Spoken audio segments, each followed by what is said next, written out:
গ্রামের নাম ছিল দুলালপুর। গ্রামটা শান্ত, কিন্তু রাত নামলেই কেউ বাইরে বেরোতো না। কারণ গ্রামের শেষ প্রান্তে ছিল একটা পুরনো দোচালা ঘর, যেখানে নাকি মানুষ খেত এক কালো বিড়াল আর এক ভূত একসাথে থাকে। সেই বিড়ালটার চোখ জ্বলজ্বল করে রাতের অন্ধকারে, যেন আগুনের দপদপে শিখা।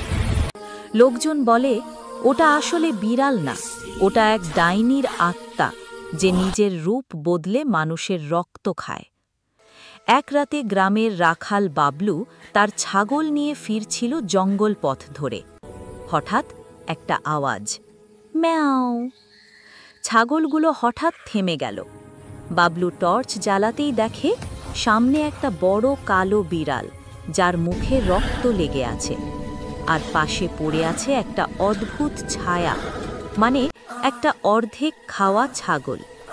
বাবলু ভয় পেয়ে ছুটে পালাতে যায়, কিন্তু পেছন থেকে কেউ তার নাম ধরে, বাবলু, ছাগলটা আমায় রেখে গেছো কেন?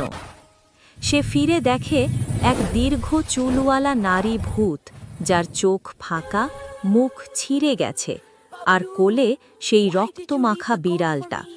ভূতটা হেসে বলে, আমি খাই মানুষ, আর ও খায় প্রাণী।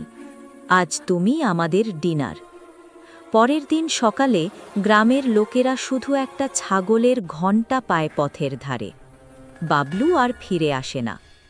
কিন্তু রাতের বেলা কেউ যদি ভালো করে শোনে, দুলালপুরের বাতাসে এখনো ভেসে আসে একসাথে দুটো আওয়াজ, ম্যাও, বাবলু।